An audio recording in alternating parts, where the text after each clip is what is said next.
What's up, guys? Tim Little. Welcome back to Tactical Bassin. Today's video, we're covering where do bass go after the spawn and some favorite baits to catch them.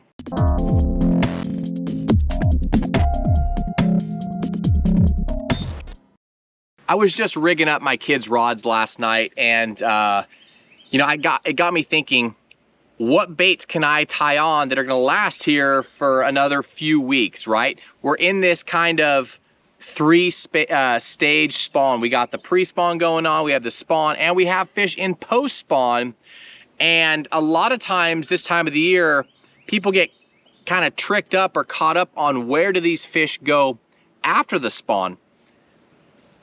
Today's video, that's what we're covering. So we're gonna break down the different types of fisheries, and more importantly, what to look for and where you should go check when these fish ghost you, because it can be kind of tricky, right? You have those fish that kind of move up, they're kind of in that pre-spawn stage, they're moving up in waves, and then they do their spawn. Sometimes you can see them, sometimes you can't, and then they vanish. Where do they go? And it can leave a lot of people kind of confused in that transition to their summertime haunts. So understand that the spawn happens in waves. So usually when you're fishing during the spawn, you're actually fishing 3 different phases. You're gonna have some fish in pre-spawn, you're gonna have some fish actually spawning, and you're gonna have some fish that have already spawned in that previous full or new moon. So post-spawn fish can be tricky because they went through that spawn process and it's hard on their bodies. You know, they're doing the spawn deal and they're not really feeding up, so they're weak. A lot of them, the big females have dropped their eggs, they're hungry, and typically they need some time to recoup or recover. And that is kind of that finicky transition stage that leaves a lot of people scratching their heads. But just know that it's coming, or it has come already. And luckily there's probably fish already through that stage that are already moving to their summertime haunts. So, but understand that once those fish come off the beds and are done spawning, it's gonna take a little bit of time for them to recover, a week or two, typically, and they'll kind of get back in their normal patterns. Also, understand as you start thinking about this transition for summertime fishing, this post-spawn deal, that the fish split. Some go deep. Those are your deep water fish, your rock pile fish. So your jig, your worm, your crankbait fish. Some stay shallow. Those are your frog fish, your top water fish, and your flipping and punching fish. That's your summertime shallow grass bite. That's those fish. So the different types of fisheries, let's talk about Highland and Lowland reservoirs. Those of you guys that have followed the channel for a long time know that we do these, seasonally transition videos every year, right? Where are these fish coming? Where are they going? What's their goal? Where are they gonna end up? And how do we catch them? So the post-spawn, we've talked about these different types of fisheries. You got your lowland, your highland, your natural lakes, your river system. So real briefly, those of you guys that aren't familiar, typically your highland reservoirs have long river arms. Gonna have steep canyon walls, big bluff walls, main lake points usually separate the main river arms. Your lowland reservoirs, let me backtrack, highland reservoirs are gonna have a real narrow but tall dam, typically a canyon.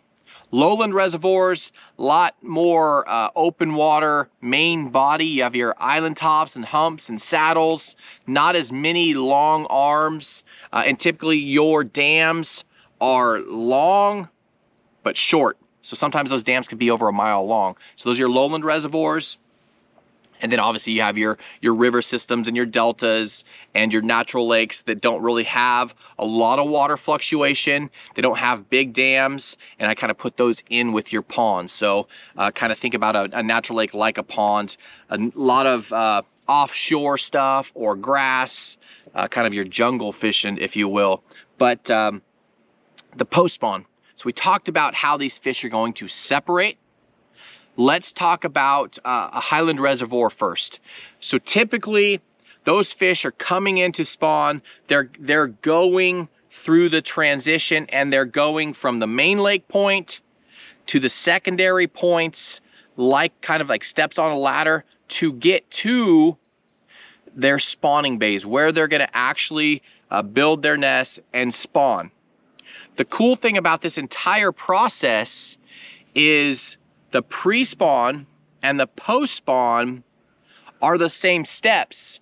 Now they're just reversed. So those you guys that were catching fish on Highland and Lowland reservoirs, coming off of your main body to your main lake points, to your secondary points, to your spawning bays, now you'll be able to follow those deep fish in reverse on those same points, secondary points, and then so on as they work their way out to the main body.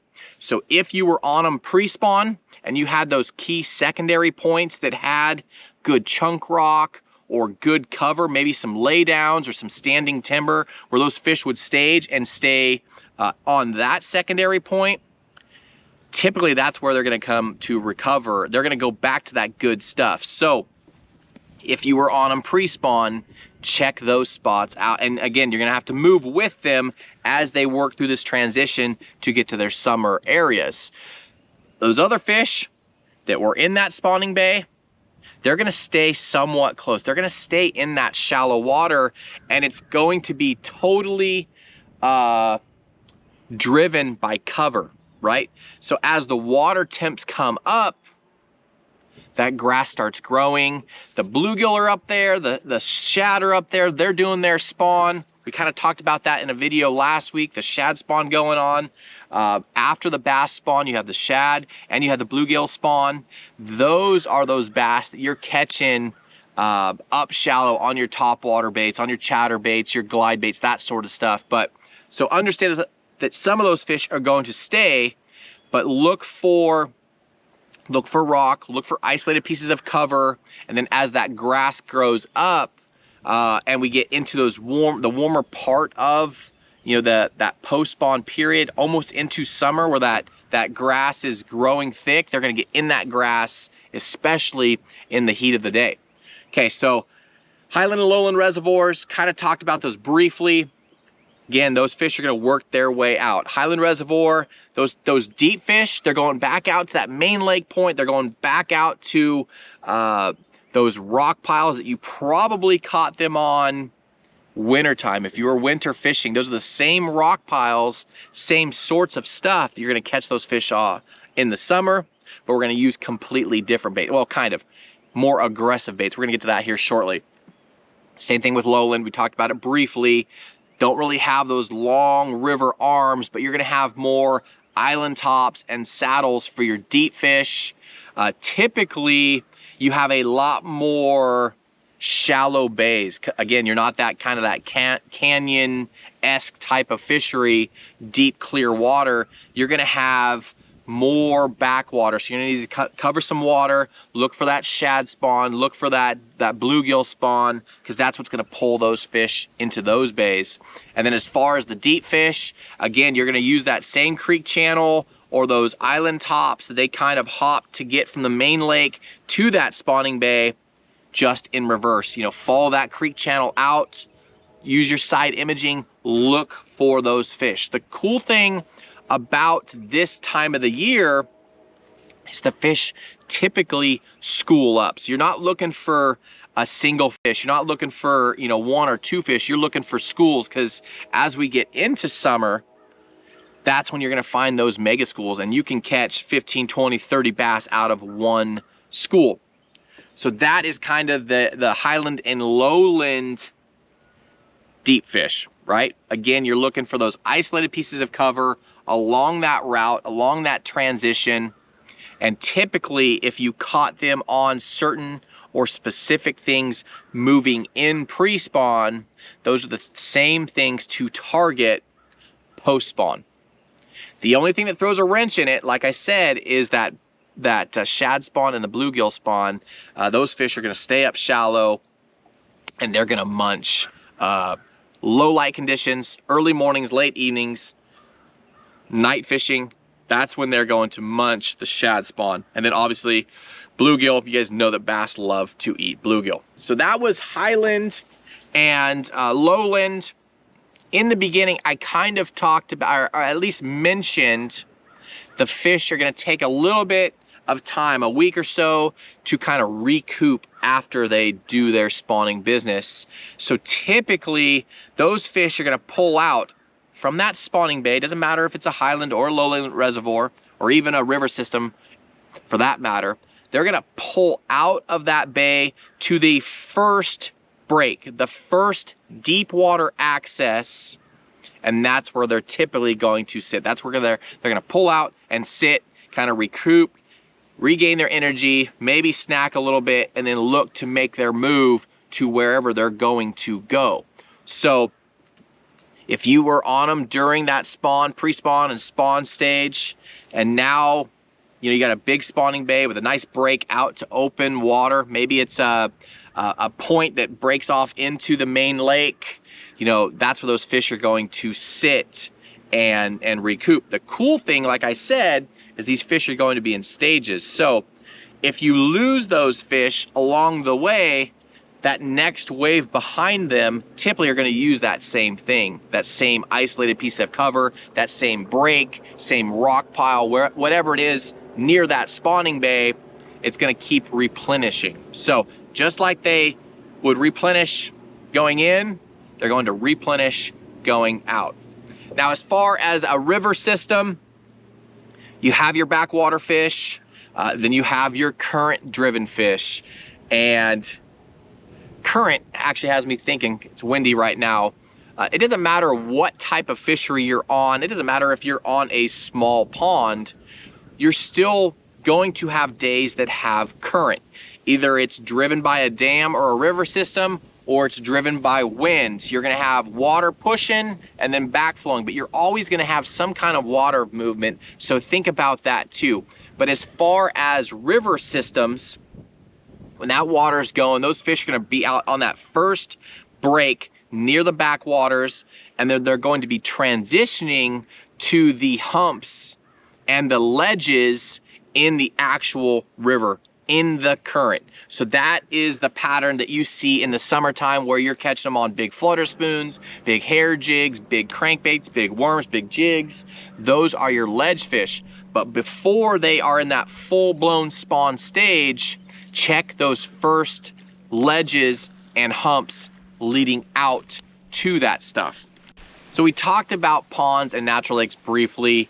Again, the channels, the creek channels, and the offshore kind of route that those fish use to get to the spawning bays or coves typically isn't as drastic or easy to see on the map as, maybe a Highland reservoir, where you can see how obvious that, or Lowland reservoir, that creek channel or that river arm, right? So you're looking for just little breaks, little deeper water creek channels, or old high, like low water, right? When you have a natural lake and the water's down for a period of time, a couple years, few months, you get that kind of that shoreline eaten away, and then when that water comes up, now you have that nice little break. A lot of times they'll use that to travel, just looking for those little discrepancies, those little pieces that are a little bit deeper, and that's going to be the route that those fish choose. Now again, like I said, if you were on that same pattern pre-spawn, those fish are going to use that same route post-spawn. Now we mentioned it a little bit ago, but we talked about shallow fish and deep fish. So I actually have just 5 or 6 key baits for me this time of the year. Now, here in a week or so, I'll do a more in-depth, like best post-spawn baits or something like that, some kind of video talking about the different types of baits. But I want to keep it really simple because I have some really key baits that will help you during this transition period. So let's break it down. Shallow fish,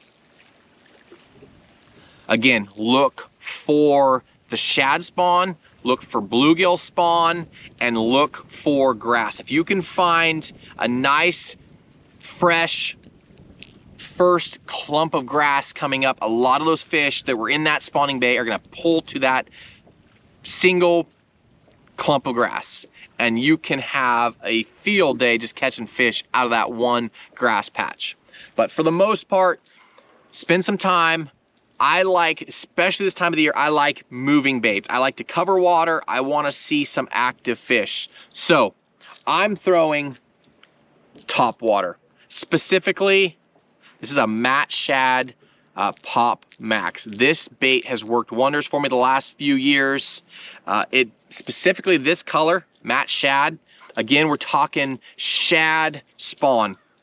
You know, that Pop Max has that cup face with the holes in it for leaving a bubble trail.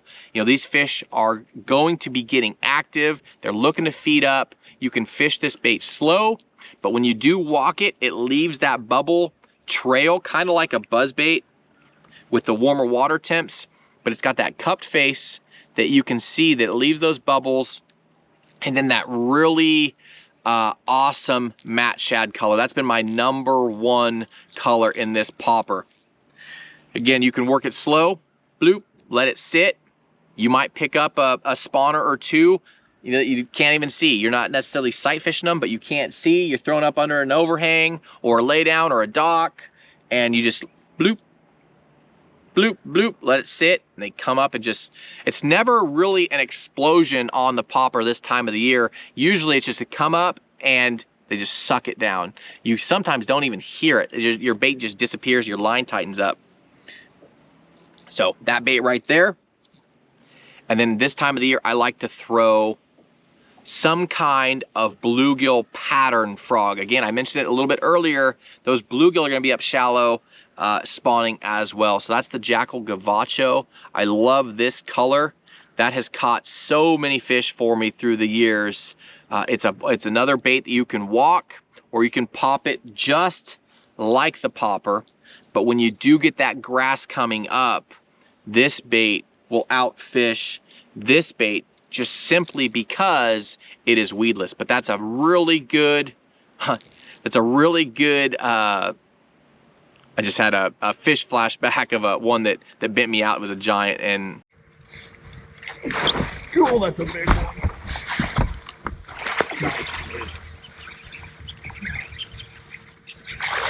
Oh my God. I've caught so many fish on this frog, but more importantly, that color. It's got a chartreuse where you can see it, but it's more iridescent, has that kind of baby bluegill pattern. Those are my 1-2 punches for fish up shallow, for the shad spawn, for the bluegill spawn, in grass. Those guys are money. On the flip side, those you guys that are fishing deep, it doesn't matter if it's a natural lake or a Chickamauga, a TVA lake, a river system, or a Highland or Lowland reservoir. Basically, I keep it really simple. Again, I'm gonna go more in depth here in the next week or so, but for me, I told you I like moving. Strike King 6XD. Typically some kind of shad pattern. I don't go ghosty. I'm still in that kind of gizzard shad-ish kind of color. I love that color right there. But the Strike King 6XD, it's a bait that goes 15 to 18 feet. You can cover a ton of water. It has an awesome action, and that is a straight up fish catcher as you're transitioning out with these fish on those secondary points, on those main lake points, and then eventually out on those rock piles. That guy is a must.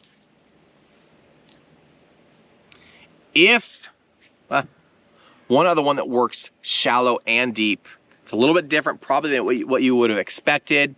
I love throwing a swim bait this time of the year, but I love throwing this guy right here. This is the X-Zone Swammer. It's in sexy shad color, beautiful color, but more importantly, this has a totally different swim than your Kitex. You know, you guys know that everybody loves Kitex. I love Kitex, Matt loves Kitex, but everybody's throwing them. This thing has an awesome swim, awesome roll to it. And as this water gets warmer, Matt and I transition into throwing the swammer over the Kitech. Now either paired up, if you're a Highland reservoir, in clear water, chasing spots and smallmouth and largemouth, pair that up with the Tactical Finesse head, a little bit lighter hook, so you can get a little lighter gauge wire, so you can get away with throwing your fluorocarbons or your lighter leader lines.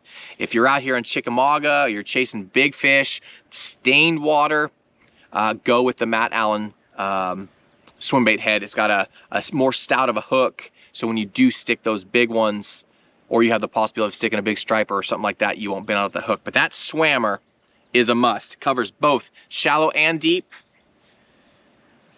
And then last but not least, once these fish are on those secondary points, main lake points, rock piles, this guy right here, if you want to throw a light line, this is this T-Mac in Junebug. Junebug color this time of the year, hands down, is my favorite color. A lot of times you're dealing with algae bloom or pollen in the water. You get late storms, you get kind of muddied up water, dingy water. That contrast of that Junebug worm is a must. The T-Mac is very special underwater. You know, the tail floats, just has a ton of action and a true fish catcher. And then if you want to throw a little bit heavier line, go with that half ounce or typically a half ounce jig. Paired up, that's like the go-to color. I have it paired up with a beaver. That's the bait that I'm dragging on those rock piles. That's the bait that I'm fishing in those secondary points, or that first break as those fish pull out. I'm fishing, once I've tried to fish fast and I need to slow down, I'm fishing with one of these two guys right there. So guys, don't let this transition trick you. If you find that those fish have ghosted you, you were on them during the spawn, you don't know where they're at, go check those same locations that you were catching them in pre-spawn. If you haven't learned those locations, check that first break near the spawning bay, and then check those secondary points leading out to the main lake along the way. Like I said, just like the steps of a ladder, they're gonna bounce from point to point to point to point until they get out to that deeper water. So hopefully guys, that helped you out a little bit, gives you a little bit of ideas to look for, areas to search for, but don't get caught up in or stressed out when these fish ghost you, because it can be tricky. But we're about to be in that summer pattern where it's fish are just schooled up and it's go time. So if you have any questions, please leave those down below in the comment section. I will link all of these baits in my favorite colors down below in the video description. But guys, we appreciate you watching. Again, this is a great time to get out on the water and catch a ton of fish. As always, guys, thanks for watching. If you like this video or learned something from this video, hit that like button, subscribe to the channel, and we will see you guys on the next video.